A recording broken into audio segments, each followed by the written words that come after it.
Today, we're going to tackle a question that sounds simple, but honestly, it changes everything. What do you truly own? We're diving into a source that gives a surprisingly deep answer, and it might just reframe how you look at, well, your whole life. So let's get right into it. Okay, let's start with a little thought experiment.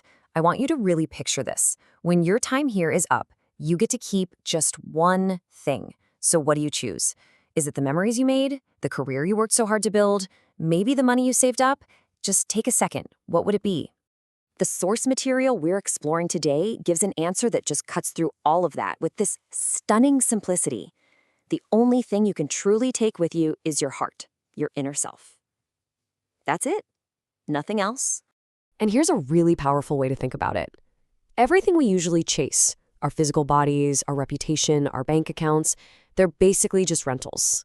Yeah, we get to use them for a while, but eventually every single one has to be returned.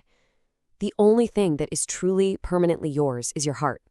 When you see it like that, it kind of changes your daily to-do list, doesn't it? So, if the heart is our one true possession, the big question is, how do we take care of it? This isn't about some quick fix or a weekend seminar. No, this is about setting out on a lifelong journey to constantly polish and refine that inner self. Now, this is a crucial point. This isn't about chasing what feels good in the moment or what seems right to you personally. The goal is way bigger than that. It's about aligning your heart with a deep, fundamental, universal truth. It's an endless quest for what is truly right. And you know what? The fact that it's endless is exactly what gives it so much meaning. Okay, I know that sounds pretty grand, right? Aligning with universal truth. But don't worry, the source breaks it down into a really practical 3-step guide for this whole polishing the heart thing. Let's walk through them together. Step 1 is all about mastering your thoughts. So when those negative feelings pop up, jealousy, frustration, all that stuff, the key isn't to just shove them down and pretend they're not there. That's impossible. Instead, the goal is to manage them, to consciously decide not to let them grow by replaying them on a loop. You basically become the traffic controller of your own mind, deciding which thoughts get a green light and which ones get directed right to the exit ramp. But what happens when a negative thought slips past the traffic controller and turns into an action? I mean, we're human, it's going to happen. Well, that brings us to step 2. The absolute key here is don't just despair. Don't beat yourself up. Instead, reflect on it right away and make a really strong vow to yourself not to repeat that mistake.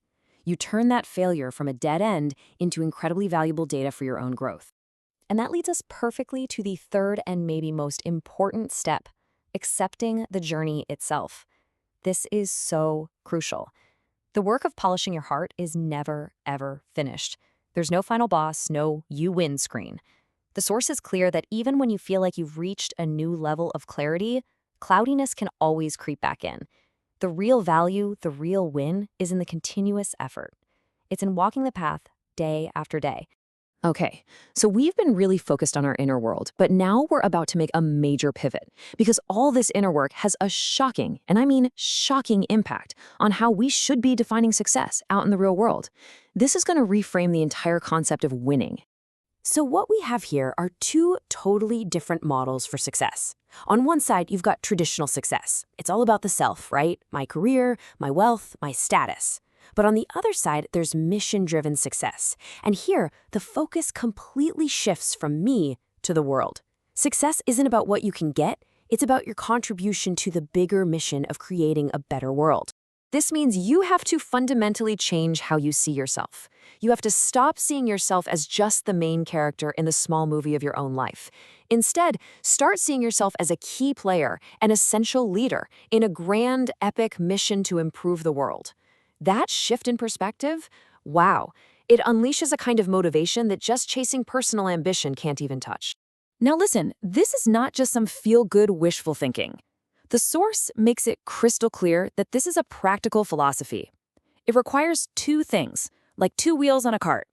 First, you need that powerful, unwavering vision in your heart.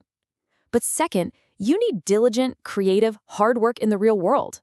You gotta have both. Your inner vision and your outer actions working together are what actually change reality.